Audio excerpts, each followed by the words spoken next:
Hi, I'm Bill Crystal. Welcome back to Conversations. I'm very pleased to be joined today by Ed Glaeser, chairman of the economics department at Harvard University, a very distinguished microeconomist. I'm stressing that, Ed, since I don't know. I think you microeconomists have a slight disdain's too strong, right? But a slight preference for being microeconomists to macroeconomists. Ed is known best perhaps as an economist of urban things and of cities and a student of cities in ways that go beyond economics, and maybe we'll touch on that. But very excellent book that people should read from 2012, Triumph of the City, how our greatest invention makes us richer, smarter, healthier, and happier. That's impressive. And then a book, Survival of the City, about a year ago. So, and I saw you just wrote a preface that's coming out for a new edition of Manker Olson's. I did. Rising Climate Nations. Yep. Which is coming out in September. So people should look at that. We can even get to talk about that book. Influenced me some in grad school, I think, and had a big influence on political science, maybe more than in economics. I don't know. Anyway, Ed, thank you for joining me. Oh, thank you so much for having me on. It's great. No, it's great to have you. So you're a fan of the city and of cities and the importance of cities, and you've studied them in such an interesting way. Why cities? Make the basic case for the fundamental importance of cities. Absolutely. But I want to make it clear from the beginning that I am not advocating that everyone should live in cities, nor am I advocating that the federal government should artificially subsidize cities. But I think that cities have for thousands of years empowered humanity in ways that are incredibly important. I mean, if you think about us as a species, our greatest talent is our ability to work together, right? I mean, on our own, we're really puny creatures. I mean, few of us could take on a bear without external help. But collectively, we've done amazing things. And I think we're continuing to do amazing things. And cities have made that possible. Cities enable young people to learn how to be productive. They enable people to have fun by connecting with other people. They enable us to share joint resources like museums or parks. And they enable companies to find talent and to nurture that talent. So there's a lot to like about cities. And in some sense, the most amazing thing is the comeback of cities since the 1970s.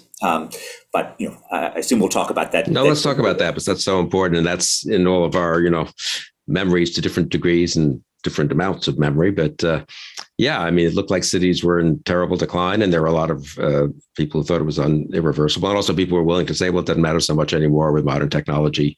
We don't need cities. And of course, that's had a little bit of a resurgence during the pandemic. We don't need to be close to each other, proximate to each other in person. So, I mean, what was the decline real, and what are the key policy questions that had to be addressed? Oh, it was completely real. I was born on the island of Manhattan in 1967, and I lived there for the first 17 years. And for most of that time, it felt like the city was in a tailspin. The starting point for that, pretty much all of America's older, colder cities were, in trouble. The starting point for that was deindustrialization. I mean, if you think about New York City's past, it was an industrial city. I mean, the largest industrial cluster in the United States in the 1950s was not, automobile production in Detroit. It was garment production in New York City, right? Hundreds of thousands of, ordinary workers sewing garments, sewing dresses, sewing coats. And those jobs disappeared by the hundreds of thousands in the 1960s and early 1970s because transportation costs changed. I mean, garments were in New York because it was the hub of this incredible transportation network, based originally on water, but then also supplemented with rail. And so it was a really cheap place to get fabric, a really natural place to ship the garments from, right? After World War II, container ships, highways, reductions in the cost of rail all meant that New York's one-time advantage largely vanished. And so why not move the dress factory down to South Carolina, where the labor is a whole lot cheaper? Why not move it across the ocean, where the labor is cheaper still? And so this happened place and place again to America's older industrial cities because those transportation cost advantages disappeared. Then on top of this, you had the perfect storm of having social conditions which kind of went out of control. And the rising crime rates of the 60s and the early 70s, a city that tried to spend its way out of problems, and so New York teetered on the edge of bankruptcy by the mid 1970s. And as the Bronx burned, it really felt as if New York was headed for the trash heap of history. Yeah, and what were the key policies and turning that around? So let's get to the policy stuff. There were policies, but the other key thing that's critical in this is that the most important thing that turned this around was the rise of finance. And it was that, the fundamental thing is that what happened was that knowledge became more important. But let's talk a little bit about policy. So, well, say a word about the finance and more broadly, maybe about how much of all this is controllable and how much of this is just circumstances change and cities rise and fall in different geographies and somewhat arbitrarily. Perhaps finance starts in one city and there are network effects, which you should probably talk about and explain, because that's such an important part of your book. For it, I mean, how much are we talking about a kind of what does Hayek call it? An order that arises of itself. There's a term for this, I can't remember. And as opposed to anyone planning anything. Oh, that's of course completely true, right? I mean, the origins of Wall Street are under the buttonwood tree in the 18th century. It's people who are investing in boats that are crossing the ocean, and you build this incredible social infrastructure. It's not at all top down. They're not policies that lead to it. It's the relationships between bankers and other investors and companies. Companies like Standard Oil moved to New York partially to be near that investment community, and it becomes, in some sense, that if garments are the low end of New York's labor market, this in some sense is the high end. And really, after World War II, business services, which includes finance, became the linchpin of many of our most successful cities. Before the financial collapse in 2007, 42% of the payroll on the island of Manhattan was in finance and insurance. I mean, it was an unbelievably dominant industry. I think, though, there's an even larger point, though, about finance is that, if you go back to 1980, when Alvin Toffler was writing The Third Way, he was arguing that all the new technologies, right, the Zooms of their era, were largely going to make face-to-face interaction and the cities that enable that interaction obsolete, right? And he was looking forward to a world in which Manhattan skyscrapers would be empty and, there'd be a great, cavernous wasteland on Wall Street in Midtown. And of course, for 40 years, he was completely and totally wrong. And I think the main reason that he was wrong is that what new technologies, what globalization did was they radically increased the returns to being smart. And we are a social species that gets smart by being around other smart people, right? And that's ultimately what brought people to the maelstrom of New York. And when you think about, the trading floors of financial service industries, there's something weird about them, right? Here you are with some of the wealthiest people on the planet. And instead of sitting like a university dean behind a vast desk inside a huge office, they're right on top of each other. Like you there, Litauer at Harvard. Right. Yeah, that's right. There they are. They're right on top of each other, right? They're yelling at each other. If they're getting guacamole on each other. If Liar's Poker is to be believed, they're in the midst of it. And why are they there? They're there because in their business, knowledge is more important than space.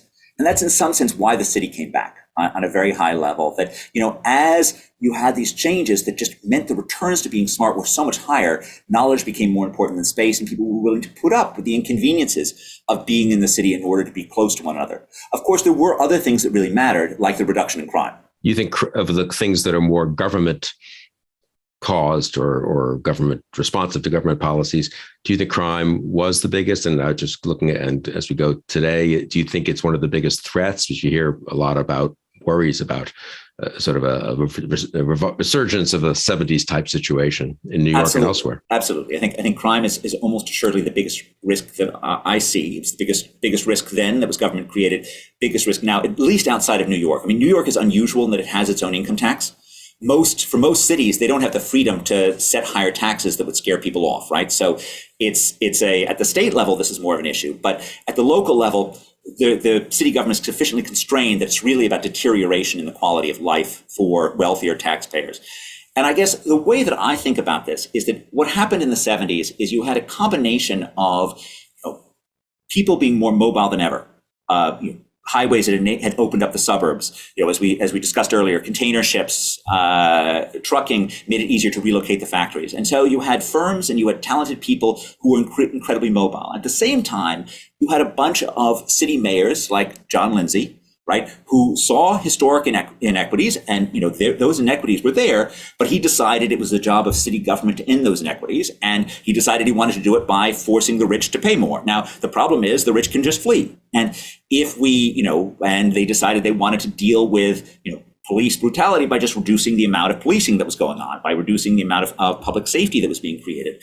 And this is something that, in a world in which the rich are more mobile, as they are more mobile today, partially because of Zoom, right? If you don't, in some sense, create a city that is welcoming to them, they will just leave.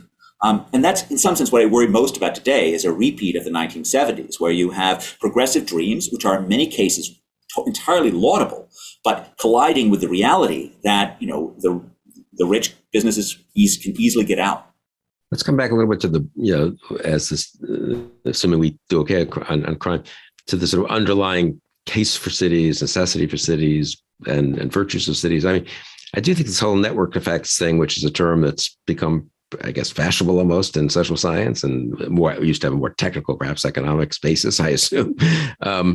But it's worth saying a word about it. I'll just tell one very quick story. So I grew up in New York. We actually went to the same high school. So though I was 15 years ahead of you at least. So I remember in the 60s going to before each school year when I was in grade school and middle school, being taken by my sister and I, going with my mother to 34th Street and 7th Avenue, right near Penn Station, to buy, just clothes for the school year. I mean, nothing fancy. And Macy's, as I recall, Macy's, Gimbels, and Orbach's, these are names from the past, at least in the latter two cases, I guess, were on the 3 of the 4 corners. I think I've got this right, of 34th and Broadway or 34th and 7th, something like that.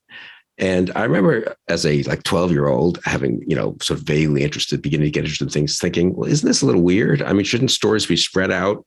Isn't this inconvenient? Why are they all in one place? It seems contrary to common sense. There should be one at 34th Street and one at 72nd Street and one in Brooklyn, and it should be sort of convenient for people. And then I remember asking my father maybe, and he gave me a very simple version of, I take it, what is a version of the kind of virtues of congestion or of similar businesses being in the same place and stuff. But I mean, to address that whole, it's one of those striking things about cities. All the a lot of there are these neighborhoods that have all the same thing in one place, and you'd think it'd be more convenient as a retail matter that they be spread out. So there are many things that are interesting in that example. So one of the starting points for that is that 34th Street is at the heart of the garment district. So you're in the place where the garment district essentially reformed at the start of the 20th century, and it reformed around Penn Station. So Penn Station was the transportation technology that enabled the stuff to get in and the stuff to get out, and sort of the garment district formed around that. From there, it becomes fairly natural for clothes that specialize in clothing to be near the garment district. So you have one network effect, which is the upward linkage from the stores to their customers.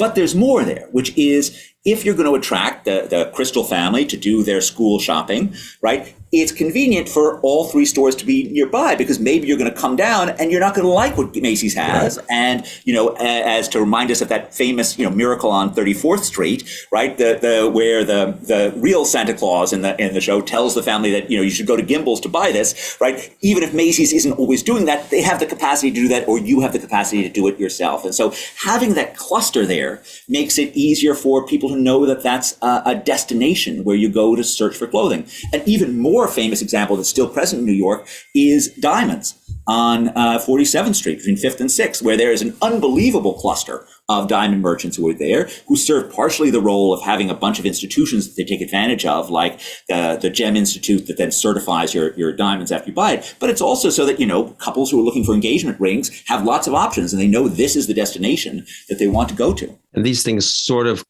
sprung up spontaneously. Andy reminds me of the term is spontaneous order in Hayek. And I mean, the government didn't decide, let's have a garment district in the 30s or a jewelry street at 47th Street or whatever. So absolutely. I don't know whether or not there's any government involved in jewels. The garment industry, there are some large developers who play a role in being sort of a first mover who put down a lot of space for garments in the 1920s. So there's a guy who I talk about in Triumph called A.E. Lefcourt, who it turns out built more skyscrapers than any other New Yorker did in the 1920s. And he comes out of the garment industry. He's like a cloak manufacturer who starts with nothing and then starts building these factories for the garment industry. And he sort of begins the move to create the new garment district anchored around Penn Station. And the same is true, I guess, of theater and so forth, right? I mean, they're just these incredible economies, not of scale, but of, I don't know what, of compression or something, of being near each other, right? So if actors want jobs, you can't always get one in one play, but you're going to move to the city that has the potential 10 plays, and et cetera. And tourists want to come watch plays, they'll come to one city. Yep. We call these agglomeration economies, the benefits of being around other businesses, sometimes like businesses, and sometimes businesses that are either suppliers or customers. And this is a good thing. I mean, that is to say, this is not just one could say, well, this is just something that's developed, but it's not. I mean, is this good economically? Does it increase growth? Does it attract? I mean, is it something we should welcome or something we should push back against? Why should 5 blocks in New York get all the theater and most of the theater in the U.S., This is, I don't really want to descend into lingo, into the econ lingo, but these agglomerations are rife with what we call externalities, which means that, private market actors don't necessarily make the right decision for society as a whole.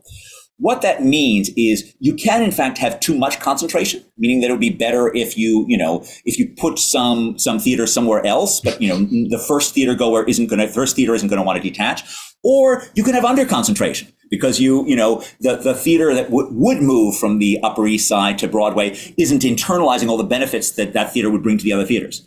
The problem is very rarely, we can guess pretty well that the private market won't get it right, but we're very rarely sure in which direction it's gotten it wrong. So it's a similar question at a very large level, which, there are externalities from high human capital people living in particular locations.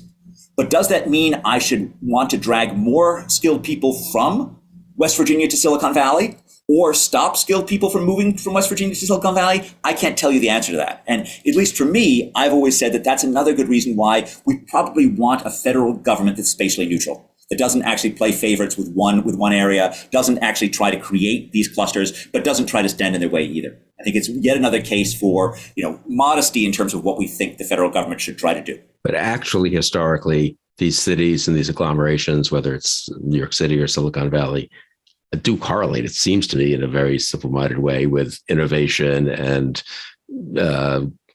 growth, attracting immigrants, which I assume you'd agree would be generally a good thing for economic growth as well. So say a word about that. I mean, no, I think cities have been, an unbelievably key portion of our economic success as a country. And it's sort of an oddity as Americans that we tend to think of ourselves as sort of rural frontiersmen often, even though we are, most of us are firmly embedded in metropolitan economies. Those economies have played a huge role in terms of making America productive. And even, if you think about the farmers of the Midwest who were, so much a part of our wealth in the 19th and early 20th century, right? They benefited a lot from the fact that Cyrus McCormick moved from Virginia to Chicago to set up his, reaper business, right? And he was right in the middle of the city. He was using his, sending out his scouts throughout all the cities in the Midwest to see what his competitors were doing and constantly upgrading his reaper. And this is partially what made us a highly mechanized, highly productive farm economy, was that we had cities which could then strengthen those farms. That continues to be true today, that our cities have often been the wellspring of new ideas, new innovations. And that is very much sort of part of our world. Going back historically, it's even more obvious. I mean, you see over and over again these moments of human brilliance, whether or not it's Athens in the 5th century BC or Florence in the 15th century, where connections between one innovator and another. You can watch the chain of ideas as, it moves from one person to the next. Brunelleschi figures out the basic mathematics of making two-dimensional areas seem three-dimensional. Right, he passes that along to his traveling companion Donatello, right? Another Florentine who puts it in low relief sculpture. He passes it along to Masaccio, puts on the wall of the Brancacci Chapel that amazing picture of Saint Peter finding a silver coin in the belly of a fish. He passes it along to that less than saintly monk Fra Filippo Lippi. Passes it along to Botticelli and so forth. A chain of urban brilliance that still lights up our world. Right, this is what cities do. That's really important. They enable us to create amazing stuff by leveraging the brilliance of others. I mean, our ability to be intellectual magpies, to borrow or steal ideas from people around us, has been central to human success over the last 3,000 years. And you're so let's talk about the resistance to cities. I mean, Jefferson was worried about what it would do to the civic virtues, and not entirely unreasonable, I suppose, though. Anyway, I'm more on the Hamilton side of this fight, but I mean, it's a strain in America. probably a strain, particularly among conservatives. And you're, I think, generally thought to be on the center right of things. You're a senior fellow at the Manhattan Institute. I mean, what would you, do you find this? I mean, do you find the conservatives say, wait a second, what are you praising cities for? We're sort of pro-rural, pro-suburban, and sort of think cities are this either corrupt and or it's bloated, inefficient governments and a bunch of decaying businesses propped up by subsidies. And why are you defending cities? I mean, how much do you find it's a political matter? Conservatives are open to this argument about cities, and then does it matter? I mean, you want a neutral playing field. You don't want necessarily the government to tilt the playing field, but right. So it's political poison, but I want drivers to pay for their highways, right? I want users to pay for their infrastructure. That's true of JFK Airport, but it's also true of highways. So I don't want a tax policy that artificially subsidizes mortgages, because mortgages are associated with with living in suburbs more than cities. But also, I just don't want it to have the government sit there and encourage ordinary Americans to bet on the vicissitudes of the housing market. I don't think that's great policy either. So I think when it gets down to individual policies, it's easier to connect with conservatives. I mean, that's the view that our government should be quite sparing with its social engineering. That's pretty easy. And I will say my own sort of center rightness. It has its origins in watching the markets and the businesses of Manhattan, right? I mean, my mom worked for Mobil Oil, which was located on 42nd Street between 3rd and Lex in New York. That certainly didn't seem like a left-wing organization to me, and it seemed like one that we having some degree of filial affinity for it, right, naturally made me sort of, a little wary of Jimmy Carter's, anti-oil company stuff. So I think that had some role to it. There is a fundamental problem, though, which is that big cities do actually require more government than, rural areas do, right? There are these externalities, and we've been talking about the good ones, the network effects that, or the ideas hopping from urban genius to urban genius, but there also are bad ones. I mean, most obviously in today's world, it's the spread of disease. From person to person. And, I mentioned 5th century Athens earlier, but in some sense, the golden age of Athens was permanently derailed by the plague that came to that city in 430 BC, right? I mean, that was partially because of the high density. High density made it even denser because of Pericles' strategy of bringing in all the Athenians behind the walls to protect them from the Spartan hoplites. But cities are always vulnerable to disease. They, have problems with traffic congestion, which needs some degree of moderation. They need dealing with the hygienic aspects of waste and sewers. In our new book, we sort of focus a lot in the third chapter on the 19th century fight to make cities livable. And the cities at the start of the 19th century were extraordinarily vulnerable to those pandemics that spread across the world in that earlier age, so yellow fever, cholera. Over the course of the 19th century, urbanites came together and they expanded government around clean water, around sewers. And that's actually a kind of government that I'm okay with. This was sensible, by and large, user fee funded, but not always. And it was an amazing act. In some sense, it's a moment where governments actually started to save lives instead of taking them. I mean, most of governments prior to 1800 were really just in the business of killing. I mean, I know we love the fact that Frederick the Great had these erudite correspondences with Voltaire, but look, his main business was stealing Silesia from Maria Theresa. His main business was fighting. So, but in the 19th century, cities actually expanded their governments enormously. It was mostly about health. And so cities do need more government. And yet, of course, as we know, those governments, as they expand, we see their failings pretty clearly. And so I think that's part of what creates that juxtaposition that between, low density and republicanism, at least, which gives it some sort of natural roots. Yeah, but it is important to make the point about there are real public goods and real externalities that aren't captured by individual players making decisions like wastewater or something, and which presumably have to be dealt with collectively, which means government. I mean, right now, U.S. policy, net, so to speak, is federal policy. What are the biggest things that either help cities or hurt cities? I mean, it's tilted. I kind of got the impression from what you were saying a minute ago that some of the biggest policies are tilted towards the suburbs, basically. So I would have been more comfortable with that 5 years ago, where I was, it's federal highway aid and the home mortgage interest deduction, which I think of as the two big ones. We have had a whole bunch of spending for urban transit systems during the COVID response, for good or ill. If we end up in that business permanently, then that will slightly level the playing field. I will just say my own preference is that the users, by and large, pay for both of those things rather than having cross subsidies of urban infrastructure and cross subsidies of rural infrastructure. The only exception of that is, I'm okay with some degree of modest support for buses that particularly aid poor people. I think that's a quite defensive thing because it's a critical ingredient in their employment. And buses are cheap. They'd be a lot cheaper, too, if we got rid of the Buy American requirements that often inflict high costs on our urban transit systems. The biggest problem with our cities, of course, is not any federal policy. It's actually the schools. So that's a statement of, and it's the hardest one to fix. I'm not at all sure of how to fix it. But the fact that so many parents think they need to suburbanize to get decent schools for their kids, that's just an incredible tax on urban life.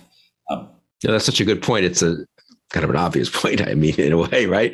I'm sitting here in Northern Virginia where we moved basically because they had very good public school. I mean, there are other nice things about living here, but very good public schools and some other amenities, but the schools dwarf everything else in importance. Yeah. And we weren't confident of that. And it wouldn't have been confident of that when we moved down here in DC. So, yeah, I mean, it is, one sort of takes it for granted as a thing that, well, yes, you go to the suburbs to get the good public schools, whether it's Westchester or Sugar Heights or Maryland or Virginia. But of course, why is that the case? It needn't be the case. There's no intrinsic law about that. I never heard of a single Frenchman who thought they needed to leave Paris to get better schools for their kids, right? Right. It just doesn't happen. So it's a real education reform, whatever exactly that would be. And, would really make a difference, you think, in other words, in terms of? I think so. I think either if you went to a sort of just more widespread, voucher system where sort of there's competition everywhere and, where you live doesn't determine the quality of the school system that you go to. Or I don't believe America could pull this off, but if we were going to be French and dirigiste and actually ensure, it's Tuesday at 4 p.m. I know what every third grader is being taught everywhere in France, right? Either direction would level the playing field. It's just the traditions of American local schooling mean that it's, we have a particular problem in terms of our urban schools. And I suppose the way, I'm just thinking out loud, the way our immigration happened, cities were the magnets for immigrants. Maybe that's the case in most of human history, but immigrants come in mostly in the poorer. And so cities are the, raucous, uneducated immigrants and their kids who don't know English very well, flooding the public schools. And if you're a middle or upper middle class non-immigrant who, why, fine, that's good that the city should help those kids.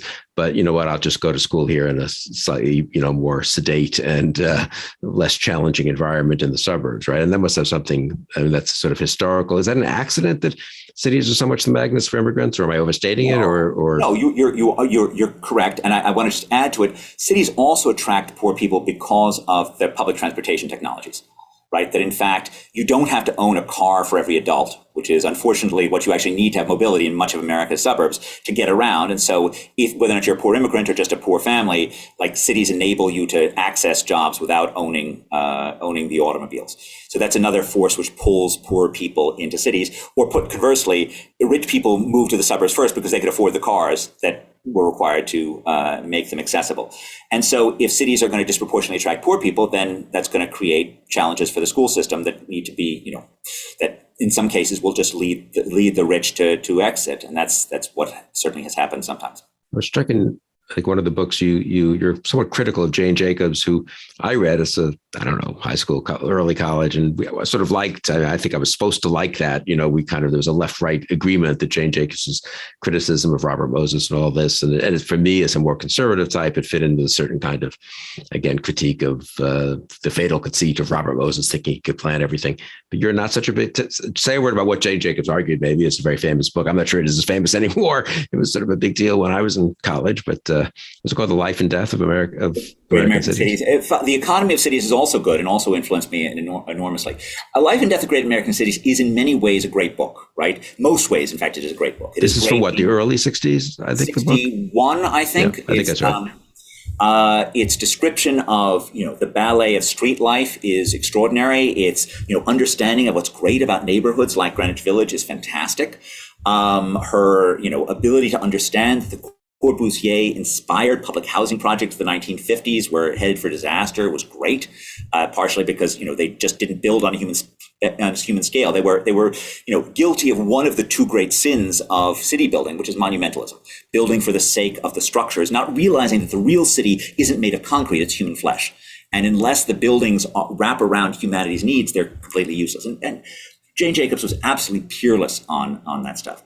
Where she erred, okay, and it's like a thing which, as an economist, it seems obvious, but as a non-economist, maybe it doesn't. Was she was in fact guilty of the other great sin, which is NIMBYism, not in my backyardism. And the reason for that, and she has a chapter which is the chapter that I pick on in Triumph, is why cities need old buildings. And she looks at the compares old buildings and new buildings. Notice that old buildings are cheap and new buildings are expensive, which leads her to conclude that no one should replace old buildings with new buildings. And then she became this sort of advocate of the Greenwich Village Historic Preservation District, which basically froze all development in Greenwich Village in amber. Now, the problem with that reasoning, of course, is that there's no repealing the laws of supply and demand. And if you have heavy demand for a neighborhood like Greenwich Village and you say we're not going to build anything, that's not a recipe for affordability. That's a recipe for $8 million townhouses, because you've essentially made it impossible for the market to react. And the new buildings may be slightly more expensive, but you make the old buildings cheaper if you put up a 50-story building in the neighborhood to supply more units. And while she is certainly right that Greenwich Village is wonderful space, I grew up in a much taller building than those buildings. I don't think our street life around, the 69th Street and First was so bad. That also works. And I think, using any form of public regulation to say that there's only one way to build a city just feels like it's a mistake to me. And while she was right that her way of her neighborhoods are great, but there are lots of other ways to have great neighborhoods, and some of them can be a lot denser. And I guess it must have caught on. It must have fit in with the anger, maybe justified, I suspect, of the destruction of Penn Station and, the total lack of recognition of historical landmarks. We may have gone too much the other direction on that. I don't know. But I take it your form of defer to markets and supply and demand doesn't preclude, a certain amount of protecting of great buildings and so forth. My father was an architectural historian. I believe that there are many buildings that are as precious to humanity as the works of Masaccio and Botticelli. I just don't think that every glazed brick building in the Upper East Side of Manhattan is vital to preserve. Right? I think we need to have some serious thoughts about what are the costs and benefits here. And we shouldn't act as if this is a free lunch that we get to both preserve architectural heritage and maintain affordability. I think the proposal that I threw out was, let's just have some fixed set of buildings that we're going to protect those buildings and maybe a few other extra neighborhoods. And let's be much more limited about saying a whole, vast neighborhood like the Upper East Side of New York is going to be part of a historic preservation district. And right? Is that the case now? Is that what they're talking about? There are huge amounts of there is an Upper East Side historic preservation district. There just those normal apartment buildings on Park Avenue or Fifth Avenue. Absolutely. Perfectly nice buildings. There's a ton of ordinary stuff that is preserved, not just in New York. And it becomes harder in a city like Bruges, where sort of it fits together as, an ancient historical thing. So I'm really okay with leaving Bruges intact. Paris, probably we want to preserve larger areas, but it probably still would be good to have more, escape valves. La Défense has proven to be one, but I'm okay to slightly more tall buildings closer to the city center. But it's a balance. And I'm certainly not against historic preservation in any sense. It's just we need to recognize that there are costs to it. I suppose we've been very New York centric here, as is appropriate for the two of us in this conversation, but we should say a word about the massive growth of the Sunbelt cities, which I don't know if people really expected that 30 or 40 years ago. I think people might have expected movement to the Sunbelt. I don't know if they really expected the cities to become so big and city-like for all the sprawl. But anyway, say a word about that. I guess I was thinking about your historic preservation. There can be cities that have historic preservation and others that don't, right? And That's also, in a big country, probably a good thing to have a certain amount. Let New York be New York and let Houston be Houston. But say a word about the general. What about these what about, the Houstons and Atlantas of the world? Okay. So first, let's put two facts on the table. One of which is there is no variable that I know of that better predicts metropolitan area growth over the course of the last 120 years than January temperature. January temperature is the biggest variable. Now, some part of that is just Americans liking warmer weather.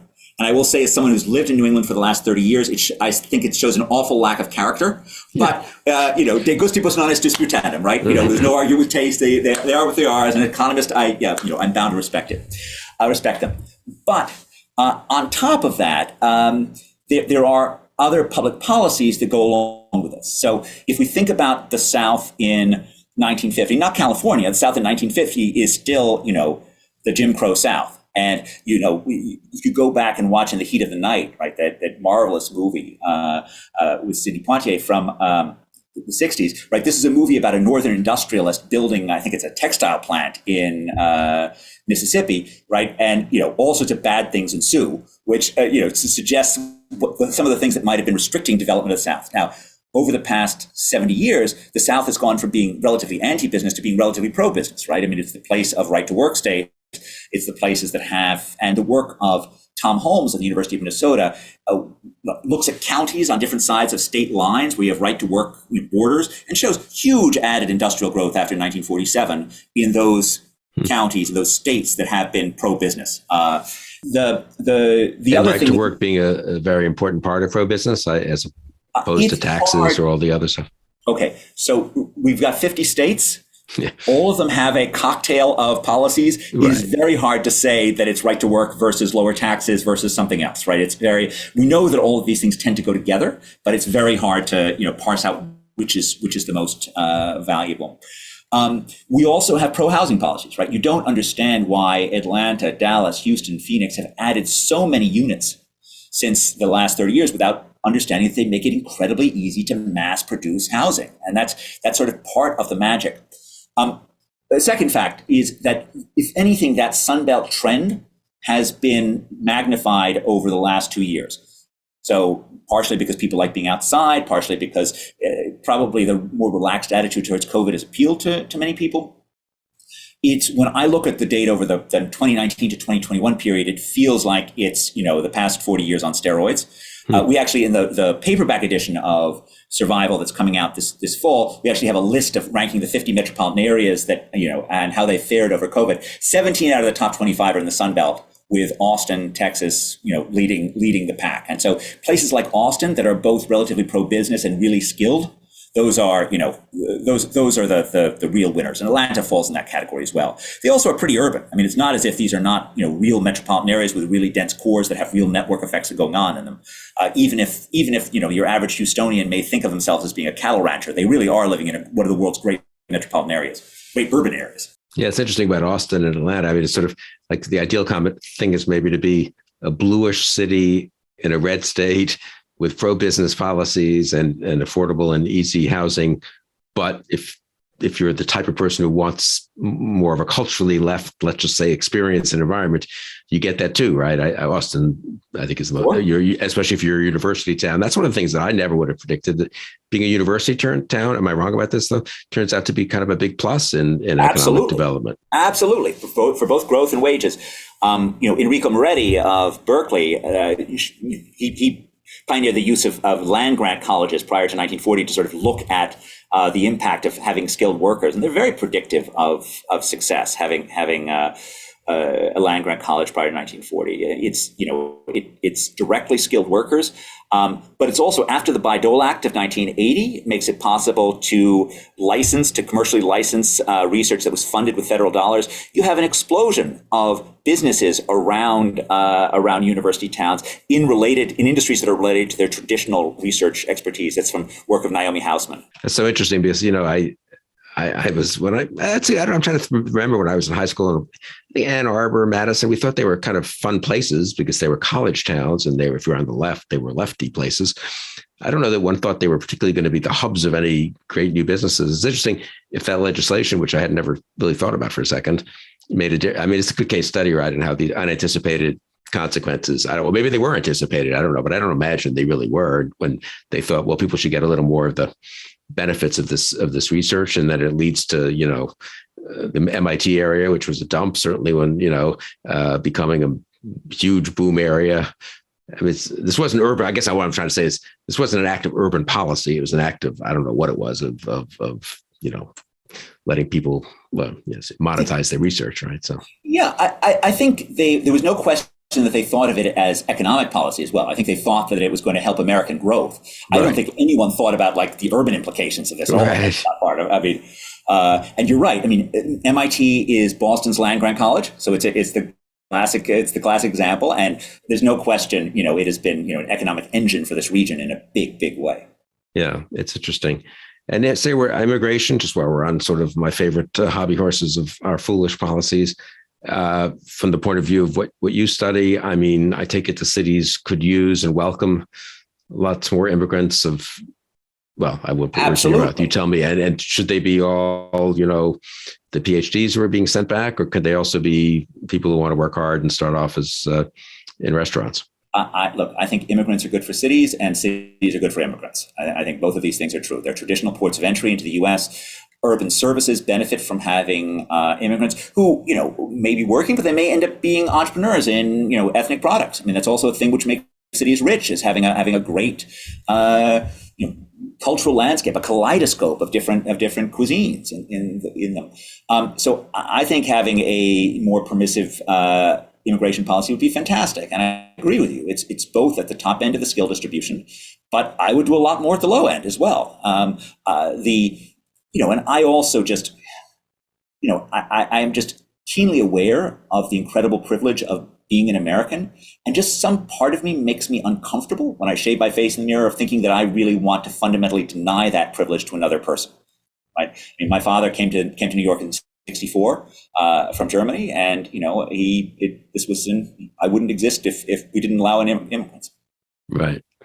No, that's right. It's one, and of course, life's unfair, and some people don't get to grow up as Americans. But if those who really want to come here and go through the hoops properly to do so, and are willing to work hard, it does seem like more of them would, on the whole, be better than fewer. And certainly now we do have. Don't you think it is probably hurting, just in terms of services, the lack of the labor shortage, which really is an immigrant shortage to a surprising degree. I think people haven't really focused on 5 years of no immigration, partly because of policies and partly because of COVID.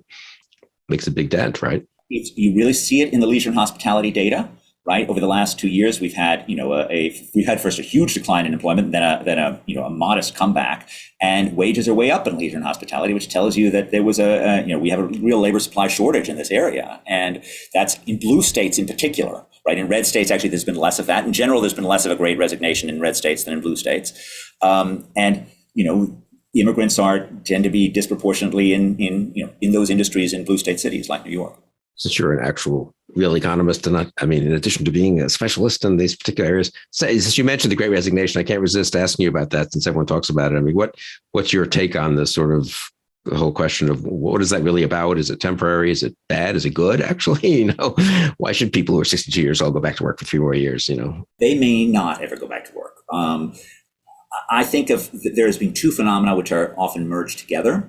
One of which is just the fact that people didn't want to work because of COVID fears in many cases.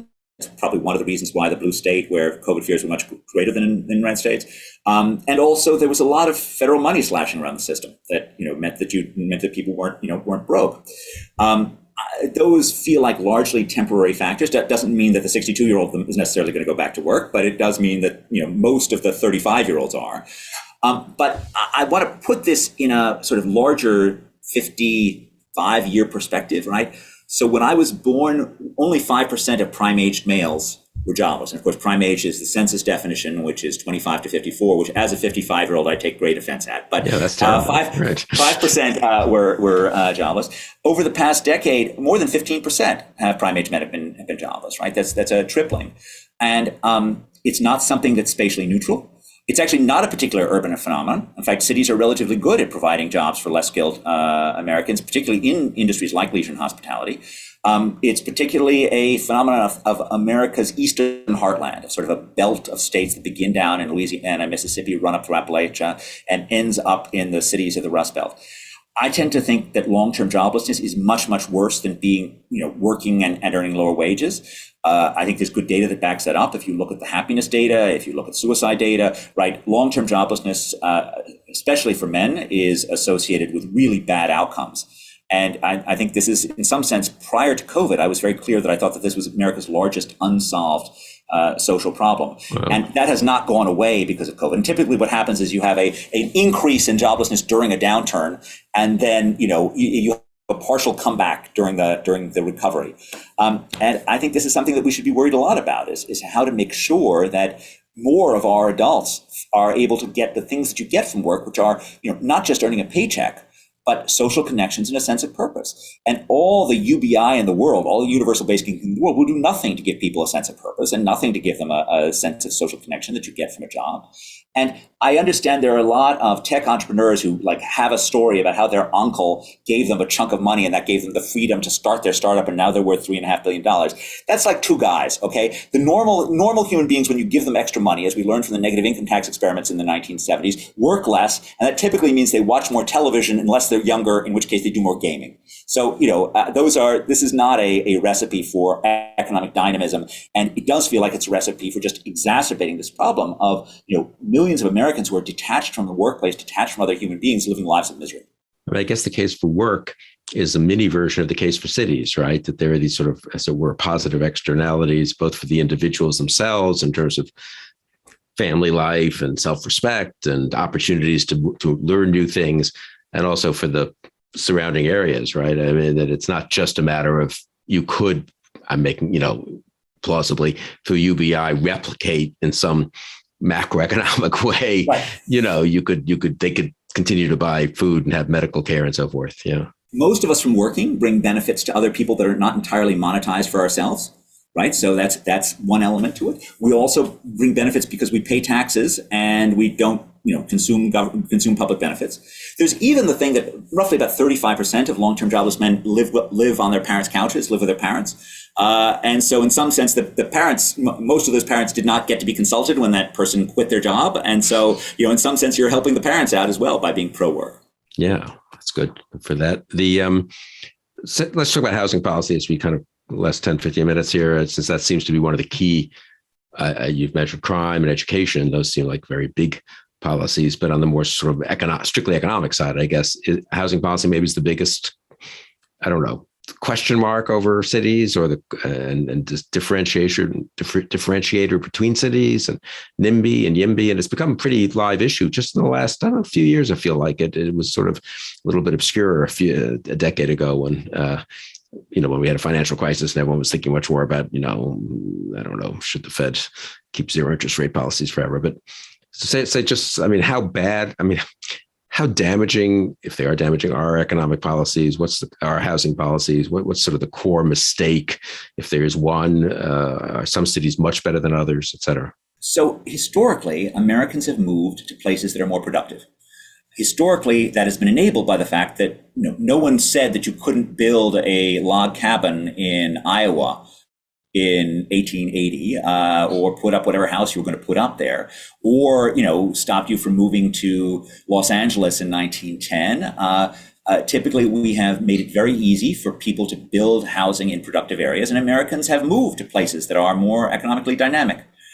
Over the last 75 years, maybe even 100 years, if you want to date it back to the single-use zoning of the 1920s, so-called Euclidean zoning, we've made it easier and easier for neighborhoods and cities to say no to new housing. And what wealthy people, what homeowners, what poor people often want to do then is to say no to change. They want to say no to neighborhood change. I think there's both some economic logic to this, in the sense that to an average homeowner, right, housing affordability isn't something to be wished for. Housing affordability means their most valuable asset just got less valuable. So why would you possibly want more affordable housing? And why would you possibly want to expand the housing supply? There's also just the inconvenience of going through nearby construction, right? So you don't like that either. So you've got two things which mean that you don't want to have building.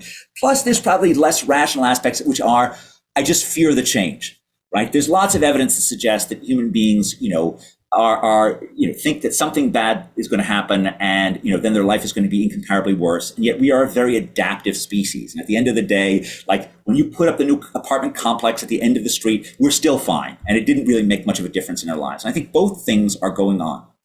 And what has happened in community after community, starting typically in the more educated places. Jane Jacobs was an example of this. And it started off typically saying no to public projects. So the story is often told around Washington Square Park in New York. In fact, this appeared in Mrs. Maisel, that has Jane Jacobs objecting to change in Washington Square Park. And yet she was actually not the central player in that. She was actually, that's where she got started. And then gradually it moved on from running an expressway through Washington Square Park to blocking all forms of neighborhood change, like in historic preservation districts. And this moved into the suburbs. In cities, it's historic preservation that's the ideology of NIMBYism. In the suburbs, it's some alleged form of environmentalism. So think about the Save the Bay Foundation, which grew up around San Francisco in the 1960s. Right? They are very much against things which would imperil the local environment. Now, the problem with that from a pure environmental perspective is, you need to think about the global environment as well as the local environment. And it turns out that building in greater San Francisco is one of the greenest things you could do in America from a global carbon emissions thing, because this is an area with very moderate weather, so you need to heat very little and cool very little, and you have lots of access to public transportation. So if environmentalists in San Francisco really want to do good things for the environment, they should be saying, don't develop in Las Vegas, develop here. We're going to fast track all the high-rise buildings you want to make. And yet, of course, that doesn't happen. And so what this means is that these sort of highly educated, highly successful hubs like San Francisco, like Silicon Valley, like Los Angeles, like New York, have been the places where people figured out first how to stop new construction. And so you've frozen their housing supplies in amber. Middlesex County, where I am in Massachusetts, is another example. And so people can't afford to move in when these places become more productive. And this has led to an America that's much less dynamic, an America that's much less efficient, because we've created these housing frictions that make it sort of impossible to adjust to changing economic circumstances. I suppose it's a political matter. How does one overcome that? I mean, one would have to have either states come in and impose knockdown restrictions at the local level, or sort of localities would have to decide that it's ultimately hurting them. I don't know. Localities will never decide. There's no, you can never get to a case in which you'll get particularly suburban homeowners communities to agree to lots of extra development. Even if you think that there's some sort of a bargain here where the developers could agree to give enough money to all the existing homeowners, I just can't see a way in which American democracy is rigged up to manage a deal of that complexity. The natural way to change is at the state legislature level. There are states can either take away zoning power from localities. So, for example, Chapter 40B in Massachusetts provides a get-out-of-jail-free card for developers if the community basically has no affordable housing, and if the builder wants to build with enough affordable units. So that creates a way around. You also can incentivize localities to create more housing. With I was quite keen on trying to bid into the infrastructure bill the idea that we're not going to spend infrastructure dollars on places that can't build to take advantage of that infrastructure. I thought there was some claim that there was going to be a legal problem with that. I can't see what legal system would say that we're not going to embed cost benefit analysis in our infrastructure, and you get more bang for your buck with infrastructure if you're in your place that allows building. It just makes more sense if you're building in Texas and they're going to be able to build a whole new community around it. You're going to get a lot more for this infrastructure than you will if you build it in San Francisco. I mean, I suppose ultimately markets should take care of this in some way, because the place that's cleverly keeping everyone out at some point becomes, I don't know, not so desirable because it doesn't have the most modern amenities. I'm trying to think why, there are some ways in which, and businesses move away because they can't attract workers because it's too expensive. And suddenly but people have been saying this for a long time, and Silicon Valley is still Silicon Valley. And maybe some businesses aren't. Well, Austin, I suppose there are some examples where the market has an effect of punishing this kind of behavior. It does. It doesn't actually, the thing is, before Silicon Valley really starts to suffer, it gets cheaper. So it hasn't yet, but if it's starting to suffer, it gets cheaper, and then people can afford living in it again. The way that America has handled this for most of the last 50 years is, people have gone to Texas. We've had escape valves, as you say. So, that's in some sense eased the pressure. That, of course, does not, from a national perspective, having building in or businesses growing in places that are easy to build in rather than places that are currently productive, that doesn't create costs, right? We are better off if we locate in the place that is currently most productive in lots of ways. But you're right, the less regulated parts of America have been the escape valve, and it's a good thing we have that escape valve.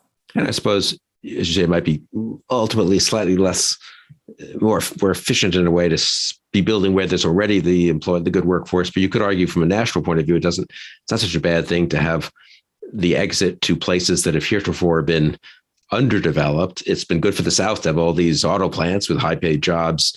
It's bad for Detroit. But on the other hand, the exit strategy, so to speak, does benefit, poor areas. That's, poor areas and gives new people opportunities and so forth, I guess, right? That's right. And,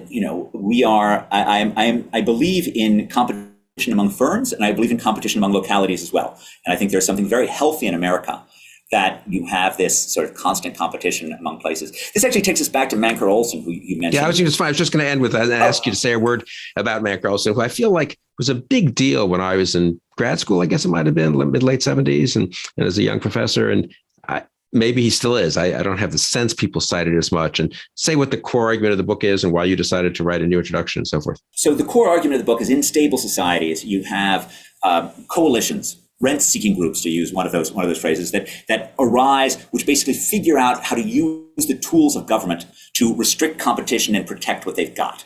Okay, and this eventually leads to slower growth and the decline of nations. So you have the rise of nations, and then you create this sort of stable prosperity that leads to all these, coalitional groups that then stymie future growth, stymie future entrepreneurship, stymie innovation, change. Absolutely, because they're protecting the status quo.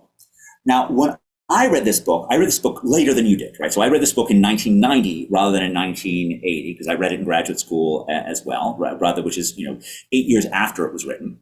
And to me, that sounded like, okay, maybe that was the New York of the 1970s and 1980s, maybe, but it didn't feel like Reagan's America to me. It didn't feel like, it felt like there was lots of good stuff happening in Texas and, other free places, which, maybe you had some places that were, mired in this regulation, but other places were not. I would say 30 years later, I think, Olson's a seer. I think like he not only, identified sort of an important channel that exists in many places, he actually told a story of America. As we've seen, more and more communities embrace this type of, regulation on housing, which is a classic example of existing homeowners protecting what's theirs by stopping change, by stopping growth, by stopping innovation.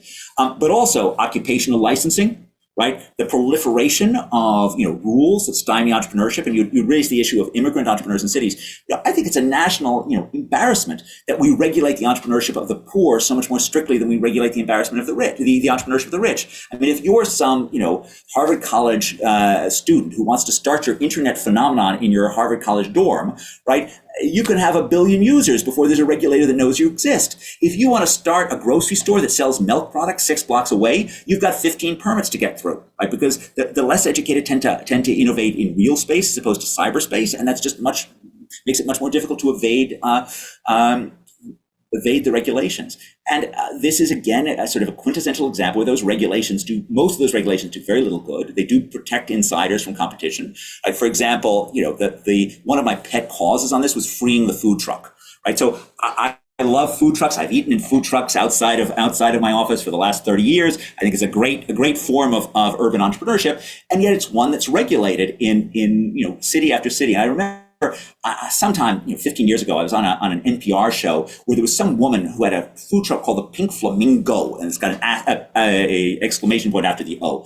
And she'd been trying to start her food truck in Detroit for 18 months. And so they had the host, they had the woman, then the ombudsman of the city of Detroit on the NPR show.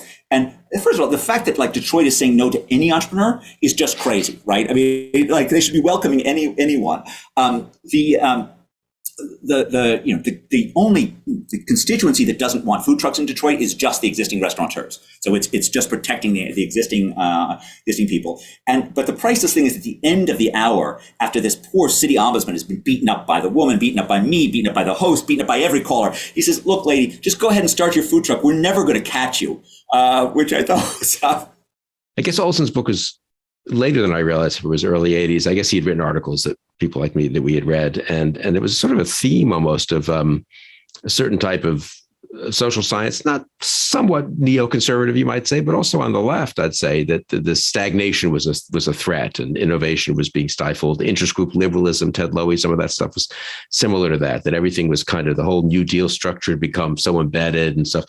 It's funny. I was a tiny part of the Reagan administration and not in anything to do with economics and education, but we all thought we were sort of fighting that. I mean, that was kind of the point of Reaganism in some respects. Supply side economics, entrepreneurship, innovation, lower taxes. The whole supply side was sort of a way of trying to get at that pro-immigration, NAFTA, pro-trade.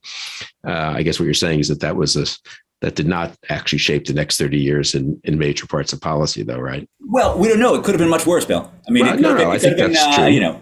And we do have so Silicon Valley and stuff. I mean, I do think it's interesting how much certain parts of which sort of by accident, you might say, weren't highly regulated. This very much fits with Olson's thesis, though, right? If they weren't existing people, there's no existing person to block the internet because there was nothing quite like it, if you know what I mean. I mean, so they got to be developed unimpeded in a sense. Whereas if you wanted to start a new, auto company or build high-rise housing, as we've been saying, there were plenty, or start food trucks. There were plenty of established interest groups with their connections with the regulators and so forth, who were able to slow things down. How much, just generally closing on this? I mean, how much do you think it is a big problem today? I mean, Olson, it remains a sort of challenge to us as a nation. Absolutely. I think I think of it from my urban lens, but I think we need cities for outsiders. I think, very much what we've had increasingly are cities that are geared around the existing incumbents within the city, whether they're homeowners or restaurateurs or, teachers unions. Teachers, which are, this is a quintessential example, like the teachers union get protected, but the people who bear the cost are the kids of poor families, right? We need to have cities that are for outsiders, whether or not, and we need a nation that's for outsiders, right? I mean, that's our, the founding document is fundamentally about making this not just a country for people who have what's theirs.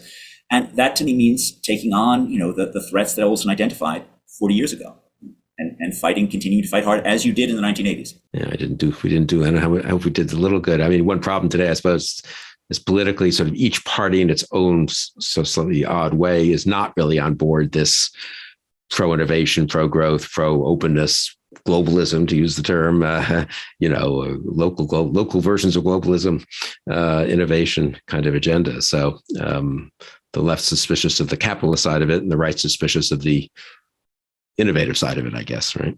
Yeah, no, but ultimately, like we've got to keep on fighting for this one. We've got to keep on fighting for freedom and the ability to innovate.